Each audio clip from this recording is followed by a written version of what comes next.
আজি क्रांति दिवस, नागासाकी दिवस और विश्व आदिवासी दिवस अवसर में नीलाचल नारायण संस्कृत महाविद्यालय जातीय सेवा योजना आनुकूल्य रे युद्ध नुहे शांति शीर्षक आलोचना चक्र कार्यक्रम संयोजक अध्यापक डॉक्टर बलराम दास को सभापतित्व रे अनुष्ठित हो जाइछि। डॉक्टर दास आज दिवसर महात्म्य और स्वर्गत क्रांतिवीर मानकर स्मृति चारण सह जातीय सेवा योजनार आभिमुख्य संपर्क रे आलोकपात करथिले।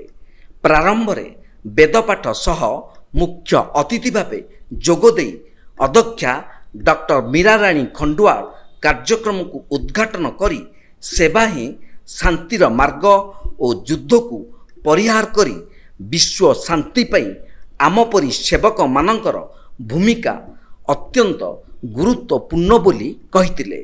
मुख्य वक्ता भावे क्रांतिदर्शी साहित्यर सभापति इंजीनियर गिरिजाशंकर पाढ़ी जोगदेई क्रांति आंदोलन और नागासाकी रे परमाणु बोमार भय भयता संपर्क रे आलोचना करी सहनशीलता ही एकमात्र पंथा बोली कहिथिले।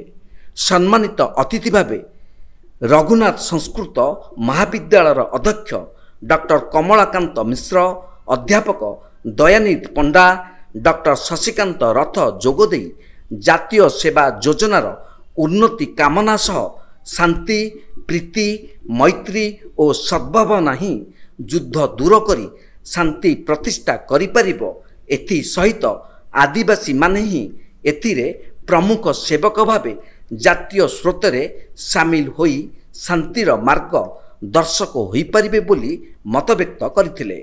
एथिरे विभूति भूषण प्रधान, सरोज कुमार काठुआ, सिद्धिकंठ प्रमुख उपस्थित थिले। अध्यापक डॉक्टर श्रीनिवास साहू धन्यवाद प्रदान करथिले। जातीय सेवा योजनार सेवक और सेविका माने एही कार्यक्रम को परिचालना करथिले। कैमरा पर्सन रवि जेनांक सह सुधांशुकर रिपोर्ट, तीर्थक्षेत्र लाइव।